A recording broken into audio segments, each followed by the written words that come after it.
Hello everyone, welcome back to CLAT point. आज की video उन बच्चों के लिए इम्पॉर्टेंट है जो कि एलएलएम की तैयारी कर रहे हैं थ्रू क्लैट। ठीक है, वो बच्चे जो चाहते हैं कि क्लैट के थ्रू उनका एलएलएम में सिलेक्शन हो जाए, उनको कैसे पढ़ना है, स्ट्रेटजी क्या होगी, वो हम लोग इस वीडियो में डिस्कस करेंगे। पेपर का पैटर्न कैसा होगा, कट ऑफ कितने मार्क्स का जाता है, important dates, most important syllabus, subject wise आपको प्रिपरेशन कैसे करनी है, एमसीक्यू, केस लॉस, सोर्सेज हम लोग देखेंगे, एंड मोस्ट इंपॉर्टेंट लास्ट में हम लोग जैसे कि हर वीडियो में देखते हैं टिप्स एंड ट्रिक्स। तो ये सारी चीज़ें हम लोग इस वीडियो में कवर करेंगे। So let's start. तो सबसे पहले हम लोग को देखना है कि एग्जाम का मोड कैसे होगा, ऑनलाइन होगा कि ऑफलाइन होगा। तो जो क्लैट एलएलएम का पेपर होता है वो ऑफलाइन होता है। ड्यूरेशन 2 घंटे का पेपर ये होता है। नंबर ऑफ क्वेश्चंस कितने होते हैं, 120 नंबर ऑफ क्वेश्चंस होते हैं। एमसीक्यू फॉर्म में क्वेश्चन रहेंगे। एमसीक्यू मतलब आपको एक क्वेश्चन दिया रहेगा, उसके नीचे 4 ऑप्शंस रहेंगे। जो ऑप्शन सही है, जो आंसर सही है, वो आपको सेलेक्ट करना है। ठीक है, 120 क्वेश्चंस रहेंगे। एक क्वेश्चन 1 मार्क्स का रहेगा। ठीक है, तो उस हिसाब से जो टोटल मार्क्स, पेपर कितने मार्क्स का होगा, वो 120 मार्क्स का होगा। अगर एक क्वेश्चन सही जाता है तो आपको 1 मार्क्स मिलेगा, और गलत जाता है तो आपको 0.25 मार्क्स माइनस कर दिया जाएगा। मीडियम ऑफ पेपर इंग्लिश रहता है। अब आइए देखिए अगर नेगेटिव मार्किंग है कि नहीं, क्योंकि बहुत सारे बच्चों के दिमाग में क्वेश्चन आता है कि मैम नेगेटिव मार्किंग होगी कि नहीं होगी। तो जी हाँ, नेगेटिव मार्किंग इसमें होती है। अगर आप एक सही क्वेश्चन करते हैं तो आपको 1 मार्क्स मिलेगा, और गलत क्वेश्चन करते हैं तो 0.25 मार्क्स माइनस हो जाएगा। मतलब अगर आप 4 क्वेश्चन गलत करते हैं तो 1 मार्क्स आपका कट जाएगा। वो क्वेश्चन जिसमें आपने कोई आंसर अटेंड नहीं किया है, उसका आपको ना कोई मार्क्स मिलेगा ना कोई मार्क्स माइनस होगा। सो ये रहा कि आपका जो पेपर है वो कैसा होगा, ऑनलाइन होगा कि ऑफलाइन होगा, कितने मार्क्स का होगा, कितने क्वेश्चंस आएंगे, और नेगेटिव मार्किंग कितनी होगी। तो ये अभी हम लोग ने देख लिया है।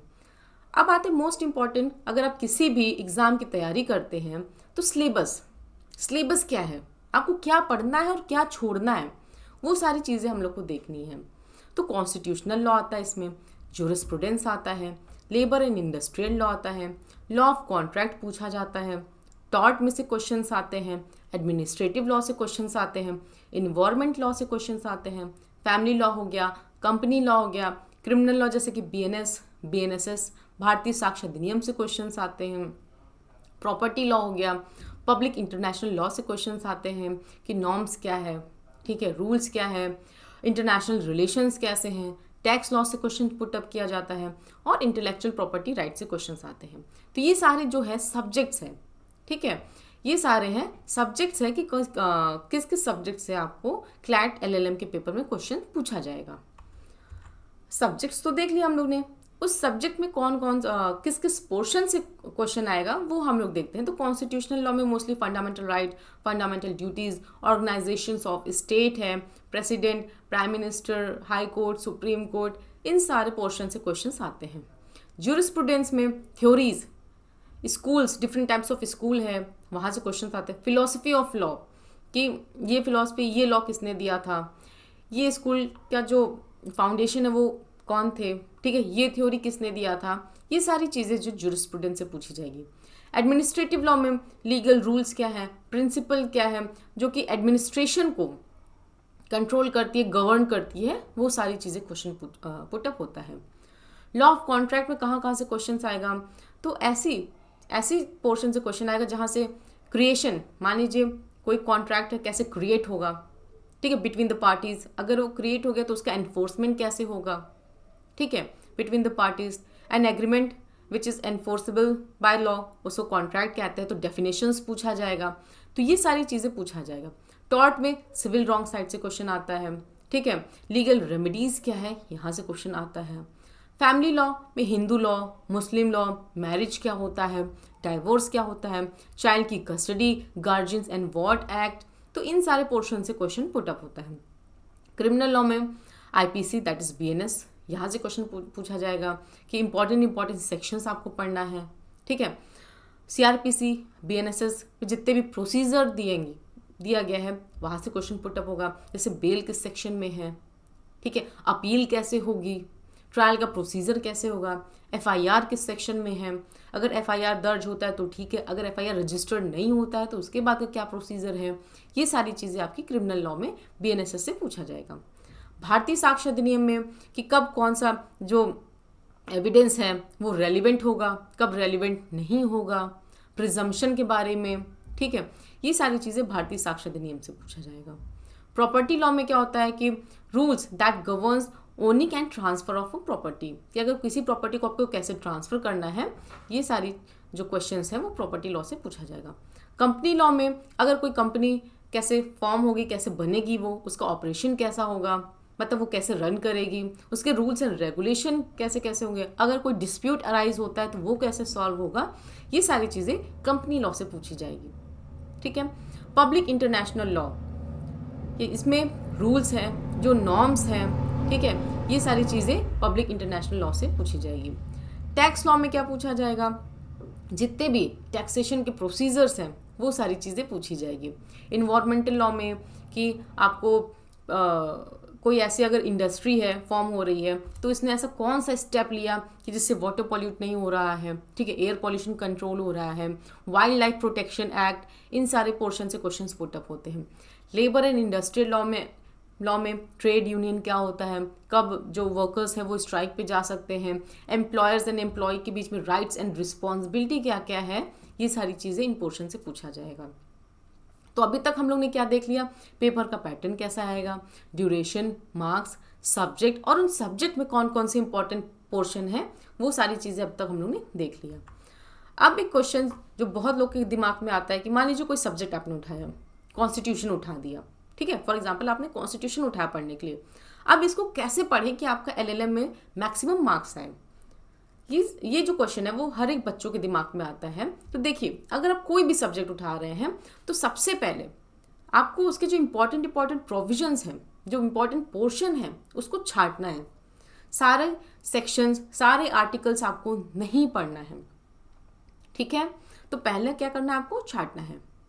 अब जो पोर्शन आप अलग कर रहे हो उसमें से आपको ये देखना है कि उसमें से कौन कौन से इंपॉर्टेंट एमसीक्यूज हैं जो फॉर्म हो सकते हैं या फिर जो रीसेंट ईयर पेपर्स में उसको पूछे जा चुके हैं, ठीक है। एमसीक्यू आपको अलग करके पढ़ना है। फिर केस लॉज आपको पढ़ना है उस सब्जेक्ट के, जो लैंडमार्क जजमेंट हैं, जो लीडिंग केसेस हैं, वो आपको उस सब्जेक्ट के पढ़ने हैं। और तीसरा ये है कि जो उसका जो सेक्शन है या फिर आर्टिकल है उसका बेसिक क्या है, जैसे right to life and liberty किस आर्टिकल में दिया गया है, इसके केस लॉज आपको पढ़ने हैं, ठीक है। और इसमें कैसे कैसे एमसीक्यूज फॉर्म होगा, ये सारी चीज़ें आपको पढ़ना पड़ेगा। तो क्या पढ़ना है, एमसीक्यू आपको अच्छे से पढ़ना है, केस लॉ पढ़ना है और उस सेक्शन या फिर उस आर्टिकल का बेसिक चीज़ क्या है वो पढ़ना है। अब केस लॉ में बहुत सारे बच्चे कंफ्यूज हो जाते हैं क्योंकि पढ़ने के लिए तो आपके पास तमाम हज़ारों केस लॉज हैं, बट हज़ारों केस लॉज तो कोई पढ़ नहीं सकता। तो आपको इसमें भी छांटना पड़ेगा। सबसे पहले आप वो केस लॉज अलग कर लीजिए जो कि लैंडमार्क केस लॉज हैं, ठीक है, जिसमें लीडिंग जजमेंट्स दिया गया है, वो केसेस आप अलग कर लीजिए। फिर आपको रीसेंट केस अलग करना है 2023 से लेकर 2025 तक का। कि पूरा आपको 2020 से नहीं पढ़ना है कि बहुत लोग कहते हैं लास्ट 4 ईयर पढ़ लो, लास्ट 5 ईयर पढ़ लो, हो जाएगा। नहीं, ऐसा नहीं है। आप 1-2 साल का कवर कर लो, वहाँ से वेल एंड गुड क्वेश्चंस आ जाते हैं। और सब्जेक्ट वाइज डिटेल जो केस लॉज हैं वो आपको पढ़ना है। जैसे मान लीजिए कॉन्स्टिट्यूशन का है तो मेनका गांधी केस में क्या कहा गया था, केशवानंद भारती केस में क्या कहा गया था, ठीक है ना।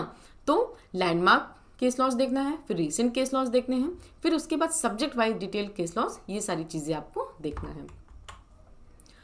अब आप चलिए देखा जाए कि आप अपने मंथ को कैसे डिवाइड करें कि आपकी तैयारी जब तक पेपर होगा तब तक आपका मैक्सिमम हो जाएगा। अभी अप्रैल का मंथ चल रहा है तो हम लोग अभी से ही शेड्यूल इसका है वो फिक्स करते हैं, ठीक है। तो अप्रैल और मिड मई तक आपको कौन कौन से सब्जेक्ट्स कवर करने हैं ये हम लोग देखते हैं।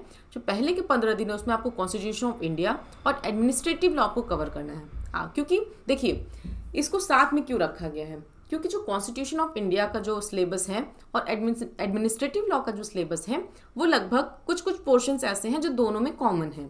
तो इसीलिए आपको दोनों जो सब्जेक्ट्स हैं उसको आपको एक साथ पढ़ना है और 15 दिन में आसानी से ख़त्म हो जाएगा, ठीक है।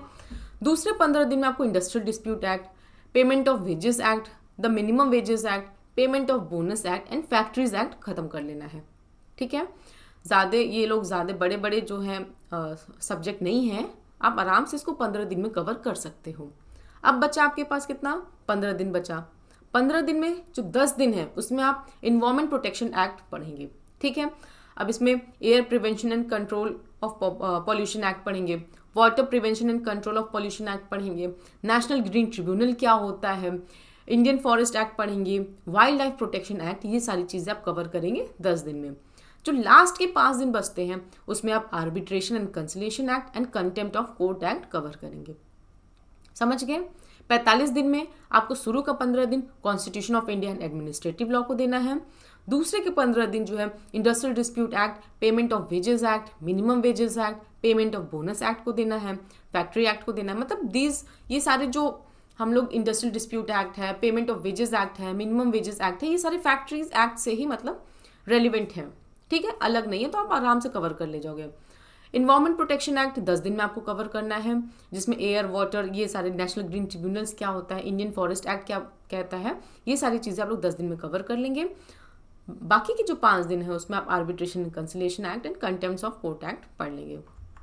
अब मिड मई से लेके जून तक में कैसी तैयारी करनी है, तो पहले के 15 दिन आप बीएनएस यानी कि आईपीसी और बीएनएसएस यानी कि सीआरपीसी आप पहले 15 दिन में कवर कर लेंगे और ये इजीली कवर हो जाएगा। आपको पूरा नहीं पढ़ना है, इंपॉर्टेंट प्रोविजंस है वही पढ़ना है, ठीक है। बाकी की जो 15 दिन है उसमें आपको भारतीय साक्ष्य अधिनियम that is Indian evidence act cover करना है, juvenile justice care and protection of children act, ये दोनों एक्ट आपको 15 दिन में कवर करना है और ये आराम से हो जाएगा, ये सब्जेक्ट ईजी है। बचा आपका 10 दिन। 10 दिन में अनलॉफुल एक्टिविटीज प्रिवेंशन एक्ट पढ़ना है, prevention of money laundering act पढ़ना है, प्रोबेशन ऑफ ऑफेंडर्स एक्ट पढ़ना है, the schedule caste and the schedule tribes act, ये सारी चीज़ें आपको 10 दिन में कवर कर देना है। बचा 5 दिन, उसमें narcotic drugs and psychotropic substance and POCSO act cover करना है, ठीक है।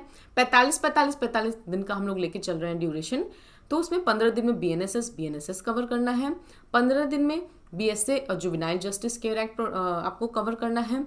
बाकी की जो 10 दिन बचता है उसमें unlawful activities prevention act, prevention of money laundering act, probation of offenders act, मतलब ये सारे ऐसे एक्ट्स हैं जो छोटे छोटे आप आराम से 10 दिन में कवर कर लेंगे। अगर 2-2 दिन भी आप एक एक सब्जेक्ट को देते हो, एक एक एक्ट को देते हो, that will be more than sufficient, ठीक है। बाकी के जो 5 दिन बचते हैं उसमें narcotic drugs and psychotropic substance और पॉक्सो को आपको देना है। तो ये रही हम लोग की जून तक की तैयारी। अब हाँ, आपने जो अप्रैल में पढ़ा था ये कि नहीं आप उसको बंद करके रख दो, ठीक है। आपको इसका रिवीजन भी रेगुलर बेसिस पे करना है। अब आते हैं जुलाई से लेकर अगस्त तक में हमको क्या पढ़ना है, मिड अगस्त में, ठीक। 45 दिन में हम लोग को इसको कैसे कवर करना है, तो 10 दिन में हम लोग को फैमिली कोर्ट एक्ट पढ़ना है, इंटरनेशनल लॉ पढ़ना है, ठीक है, आराम से कवर हो जाएगा। 5 दिन आप फैमिली कोर्ट एक्ट को दे दीजिएगा, 5 दिन आप इंटरनेशनल लॉ को दे देंगे।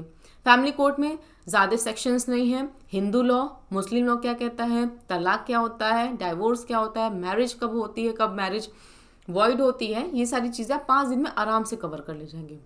बाकी के 10 दिन में आईपीआर एंड ज्यूरिस्प्रूडेंस आपको कवर करना है, 20 दिन हो गया आपको। बाकी के जो 10 दिन है उसमें इंफॉर्मेशन आईटी एक्ट कवर करना है, हिंदू मैरिज एक्ट कवर करना है, ये आपका आराम से 10 दिन में कवर हो जाएगा।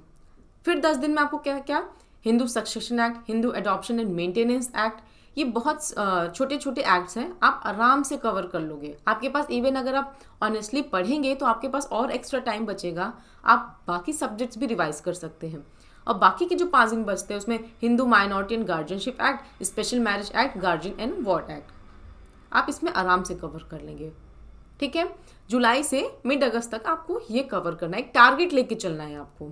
अब मिड अगस्त से सितंबर तक आपको कैसे पढ़ना है, तो आपको 10 दिन में contract act, sales of goods act and SRA complete करना है, ठीक है। 10 दिन में partnership act, company act and transfer of property act cover करना है, ठीक है। 20 दिन आपके पास हो गया। अब कितना आपके पास 25 दिन बचा, तो 25 दिन में 10 दिन आप income tax act, insolvency and bankruptcy code, law of tort, ये सारे सब्जेक्ट्स आपको कवर करना है। और बाकी के 10 दिन में consumer protection act, NI act and motor vehicle act आपको कवर करना है।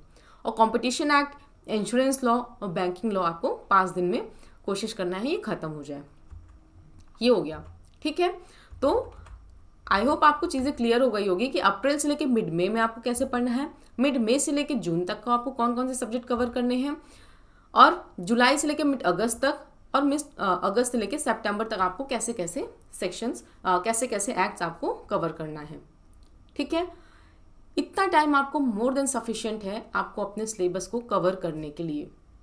ठीक है, तो अब आइए देखते हैं कि आप जो अगर कोई जजमेंट पढ़ेंगे तो उसमें क्या क्या पढ़ेंगे। मान लीजिए अगर कोई लैंडमार्क जजमेंट है, लीडिंग जजमेंट है, तो उसमें कैसे कैसे कवर करेंगे। तो पहले आपको वो डिसीजंस पढ़ने हैं related to important subjects. Decision testing constitutional validity आपको पढ़ना है। मान लीजिए कोई ऐसा जजमेंट है जिसमें कॉन्स्टिट्यूशनल क्वेश्चन रेज हुआ है, ठीक है, और उसमें कुछ सेटल किया गया है कि वेदर 377 इज अ वैलिड है कि वॉइड है। ठीक है, तो ऐसे जजमेंट, ऐसे डिसीजन जो एक किसी सेक्शंस के कॉन्स्टिट्यूशनल वैलिडिटी को चेक करते हैं, ऐसे डिसीजंस आपको पढ़ने हैं। कॉन्स्टिट्यूशनल बेंच के डिसीजंस आपको पढ़ने हैं कि जिसमें कोई ऐसा केसेस आया है जिसमें larger form of constitutional bench form हुई है, वो सब पढ़ना है। डिसीजन गिविंग इंपॉर्टेंट गाइडलाइंस, जैसे विशाखा का केस है, ठीक है, उसमें इंपॉर्टेंट गाइडलाइंस मिली, तो ऐसे डिसीजंस आपको ज़रूर पढ़ के जाने हैं। Decision related to controversial issue, ऐसे डिसीजंस भी आपको पढ़ के जाना है। ठीक है, मतलब ऐसे जजमेंट, ऐसे डिसीजंस आपको छोड़ना नहीं है। अब आइए देखिए, मान लीजिए कोई केस आपके सामने आया। अभी तक तो हम लोग ने देखा कि कैसे कैसे केसेस आपको पढ़ के जाना है, कि वो जो इंपॉर्टेंट सब्जेक्ट को बताता है, ठीक है, इंपॉर्टेंट गाइडलाइंस देते हैं, ऐसे डिसीजंस पढ़ के जाने हैं। बट आपको उस जजमेंट में पढ़ना क्या है, मेनली फोकस क्या करना है, तो name of the case focus करना है कि इस जजमेंट का नाम क्या है, किस ईयर में आया था, ठीक है, कितने जजेस ने ये जजमेंट डिलीवर किया था, ठीक है, और उस जजमेंट में इंपॉर्टेंट पार्ट क्या है, ये सब चीज़ें आपको पढ़ना है। अब आइए देखते हैं, सब्जेक्ट्स आपने देख लिया, आपको कितने दिन में कवर करना आपने ये भी देख लिया। अब आइए देखते हैं कि कौन कौन सी इंपॉर्टेंट बुक्स हैं जिसको आप पढ़ के ईजिली चीज़ें आप कवर कर सकते हैं। तो सिंगल लॉ पब्लिकेशन की अच्छी बुक है, गौरव मेहता की भी एक अच्छी बुक आती है यूनिवर्सल गाइड करके, ठीक है, अशोक के जैन की भी बुक काफ़ी अच्छी है। सिंगल लॉ पब्लिकेशन की बेस्ट बुक है। सिंगल लॉ पब्लिकेशन में आपको एमसीक्यू दिया रहेगा, और ट्रस्ट में अगर आपने एक बार सॉल्व कर लिया, उससे अलावा एक भी क्वेश्चन बाहर नहीं पूछा जाता है। ठीक है, विशाल सिंह की अच्छी बुक है। ज्यूरिस्प्रूडेंस के लिए बहुत लोगों के दिमाग में होता है कि ज्यूरिस्प्रूडेंस में मैम कैसे पढ़ें, और ये तो काफ़ी ट्रिकी होता है, चीज़ें याद नहीं होती हैं। तो NV Paranjpe, doctor NV Paranjpe की किताब है, वो काफ़ी अच्छी है। उसमें जितने भी थ्योरीज है, जितने भी स्कूल है, सब इजी लैंग्वेज में उसमें दिया गया है। ठीक है, लॉ मैगजीन्स आपको अच्छे से पढ़ना है, रेगुलर बेसिस पे कवर करना है। ठीक है, अब आप चाहे वो न्यूज़पेपर से कवर करें, चाहे वो आप लाइव लॉ से कवर करें, मतलब कहीं से भी आप कवर करिए, ये सारी जो बुक्स हैं वो आपको काफ़ी हेल्प करेगी एलएलएम की एग्ज़ाम की तैयारी में। अब लास्ट में देखते हैं कुछ टिप्स एंड ट्रिक्स, जैसे कि हम लोग हर एक वीडियो में डिस्कस करते हैं कि हम लोग कैसे तैयारी करें कि हम लोग का जो पेपर है वो काफ़ी अच्छा जाए। ठीक है, तो देखिए, अगर आप कोई भी पेपर की तैयारी करते हैं तो सबसे पहला जो बेसिक स्टेप होता है कि आपको आपका सिलेबस पता होना चाहिए, क्योंकि जो किसी भी आप कंपटीशन की तैयारी करते हो तो वो समुद्र होता है। ठीक है, पढ़ने के लिए तमाम चीज़ें हैं दुनिया में, लेकिन आपको सब चीज़ें नहीं पढ़नी है, आपको वही चीज़ें पढ़नी है जो कि उस पेपर में आएगा। तो पहला स्टेप क्या है कि आप उस एग्ज़ाम का सिलेबस निकाल के अपने डेस्क पे रख लीजिए। इवन आपको याद होना चाहिए कि नहीं, हाँ ये सब्जेक्ट आएगा, ये सब्जेक्ट आएगा, ये नहीं आएगा। ठीक है, तो आप अपना सिलेबस निकालिए। उस सिलेबस में से मान लीजिए कोई जो सब्जेक्ट है उसमें से इंपॉर्टेंट प्रोविजंस उसको छाट के किनारे कर लीजिए। ठीक है, अब ये कैसे पता चलेगा कि ये चीज़ इंपॉर्टेंट है, ये चीज़ इंपॉर्टेंट नहीं है, तो जब आप लास्ट ईयर के क्वेश्चन पेपर देखेंगे तो आपको आइडिया लग जाएगा कि हाँ इस पोर्शन से क्वेश्चन आया था, इसका मतलब ये पोर्शन जो है वो इंपॉर्टेंट है एग्जाम पॉइंट ऑफ व्यू से। ठीक है, या फिर इस पोर्शन से क्वेश्चन बार बार रिपीट करता है, बार बार पूछा जाता है, तो वो पोर्शन जो है वो इंपॉर्टेंट है, इसका मतलब इस साल भी उस पोर्शन से क्वेश्चन पूछा जा सकता है। तो लास्ट ईयर के क्वेश्चन पेपर जब आप देखोगे तो आपको अच्छा खासा आइडिया लग जाएगा। तो आपको सिलेबस अपना याद रखना है, फिर फोकस ऑन कोर सब्जेक्ट्स। ठीक है, जो मेन सब्जेक्ट्स है आपको उस पर भी फोकस करना है। ठीक, बीएनएस हो गया, बीएनएसएस हो गया, इसको रेगुलर रिवाइज करना है। भारतीय साक्ष्य अधिनियम हो गया, आपको इसका रिवीजन करना है। आप कुछ भी पढ़ रहे हो, आप किसी भी एग्जाम की तैयारी कर रहे हो, रिवीजन जो है वो मोस्ट इंपॉर्टेंट है। अगर आपने एक बार पढ़ के किताब रख दिया तो वो किसी लायक नहीं रहेगा। ठीक है, वो जो आपने पढ़ा है ना वो सब आप भूल जाएंगे, आपको कुछ नहीं याद रहेगा। इसलिए आपको बार बार रिवाइज करना है। आप एक ही किताब पढ़ो, लेकिन बार बार पढ़ो, जरूरी नहीं आप 10 किताब पढ़ो। ठीक है, it is better to read 1 book 10 time rather than 10 book 1 time. ठीक है, तो आप एक ही किताब पढ़ो, लेकिन उसे बार बार पढ़ो, आप उसको बार बार रिवाइज करिए ताकि चीज़ें आपको याद रहे। ठीक है। Use recommended material. बहुत लोग हैं, बहुत कंफ्यूज रहते हैं कि हम कहाँ से पढ़ें, कैसे तैयारी करें। तो एक, अगर आप एलएलएम की तैयारी करो या फिर अगर आप लॉ कर रहे हैं, तो आपके लिए जो बहुत, जैसे कि एक किताब जो गीता का काम करती है वो है बेयर एक्ट। तो आपको बेयर एक्ट तो पढ़ना ही पढ़ना है। इसके अलावा आपको जो कुछ बुक्स होती हैं वो आपको देखना है, बट बेयर एक्ट मस्ट है। ठीक है। क्योंकि बेयर एक्ट जो होता है वो बेसिक होता है, और अगर आपको बेसिक ही नहीं पता रहेगा तो आप आगे कैसे पढ़ोगे, आगे का मतलब इंटरप्रिटेशन कैसे करोगे किसी भी सब्जेक्ट का, किसी भी लॉ का। तो आपको बेयर एक्ट पढ़ना है, और कुछ जो आपकी मटेरियल उसको फिक्स कर लीजिए कि नहीं हम इसी किताब से तैयारी करेंगे। बार बार आप स्विच मत करिए कि नहीं आज हमने इस बुक से पढ़ा फिर कल हम उस बुक से पढ़ेंगे। नहीं, आप एक बुक निकाल लो। ठीक है। उसी से ही आपको पढ़ना है, बेयर एक्ट प्लस वो बुक। फिर क्या है, आपको एमसीक्यू की प्रैक्टिस करनी है। जो सिंगल लॉ पब्लिकेशन की बुक है उसमें एमसीक्यू दिया हुआ है, और जो बच्चा उस किताब को अच्छे से पढ़ लेगा वो मोस्ट ऑफ द क्वेश्चंस वो अटेम्प्ट कर लेंगे। ठीक है। तो एमसीक्यू का प्रैक्टिस आपको डेली बेसिस पे करना है। फिर क्या है, आप लीगल अफेयर से अपडेटेड रहिए। ठीक है, कि कौन से नए लॉज आ रहे हैं, कहाँ कौन सा ऑफेंस हुआ है। ठीक है, कौन से नए पोर्शंस एड ऑन किए जा रहे हैं। तो ये सारे जो लीगल अफेयर्स हैं, लीगल क्वेश्चंस हैं, इन सबको आपको अपडेट करना है। ठीक है। अब क्या है, विजुअल मैपिंग के थ्रू आपको तैयारी करनी है। विजुअल मैपिंग क्या होता है, मान लीजिए कोई सेक्शन है, उसका एक इमेज आप अपने दिमाग में बना लो। ठीक है, कि नहीं हाँ इस सेक्शन में तो ऐसा था, तो आपको चीज़ें याद करने में आसानी रहेगी। रेगुलर मॉक टेस्ट आपको सॉल्व करना है। मॉक टेस्ट का क्या बेनिफिट रहता है कि आपको पता रहता है कि आप कितना पेपर कितने टाइम में कर ले रहे हैं। ठीक है, आपको अपनी स्पीड बढ़ाने की आवश्यकता है, कि आपको चीज़ें याद करने की आवश्यकता है। मतलब जहां आप लैग करेंगे आप मॉक टेस्ट से उसको समझ जाएंगे। कंसिस्टेंट रिवीजन, मतलब आपको रिवीजन काफ़ी अच्छे से करना है। ठीक है, अगर आप एक बार पढ़ के चीज़ें रख दिए तो उसका कोई वैल्यू नहीं है, इसलिए आपको रिवीजन अच्छे से करना है। ठीक है, स्ट्रिक्ट शेड्यूल बनाइए, और उसी शेड्यूल को आपको अच्छे से फॉलो करना है कि सुबह हमको ये सब्जेक्ट कवर करना है। जैसे अभी हम लोग ने देखा 5 दिन में आपको ये कवर करना है, 15 दिन में ऐसे ऐसे कवर करना है। तो वो एक रफ आइडिया था, आप उसको अपने हिसाब से मॉडिफाई कर सकते हो। ठीक है, ऐसा ज़रूरी नहीं है कि जो इस वीडियो में है आपको वैसे ही पढ़ना है। आप चीज़ों को अपने कंफर्ट के हिसाब से, अपने कन्वीनियंस के हिसाब से आपको उसको मॉडिफाई आप कर सकते हो। मान लीजिए कोई बच्चा है जिसका भारतीय साक्ष्य अधिनियम अच्छे से कंप्लीट है, तो वो 2 ही दिन दे उसको, ज़रूरी नहीं कि आप तब भी उसको 5 दिन पढ़ो। ठीक है, तो एक शेड्यूल बनाइए, उसको आप स्ट्रिक्टली फॉलो करिए। ठीक, कॉम्प्रिहेंशन क्वेश्चन आपको ट्राई करना है, क्योंकि अभी इसमें पैरा भी आने लगा है। न्यूज़पेपर आपको रेगुलरली पढ़ना है, रेगुलर मॉक टेस्ट देना है, और ज्यूरिस्प्रूडेंस एक ऐसा सब्जेक्ट है जिसको आपको डेली बेसिस पे पढ़ना है। ठीक है, ज्यूरिस्प्रूडेंस एक ऐसा सब्जेक्ट, आप कोशिश करिए आप जब से तैयारी कर रहे हो तब से आप इसको पढ़ने लगिए। So this is all about कि आपको क्लैट एलएलएम में कैसे, एंट्रेंस एग्जाम में कैसे मैक्सिमम मार्क्स गेन करने हैं कि आपको अच्छे यूनिवर्सिटीज़ में एडमिशन मिल जाए। सो आई होप आपको आज की वीडियो काफ़ी हेल्पफुल लगी होगी। Thank you so much.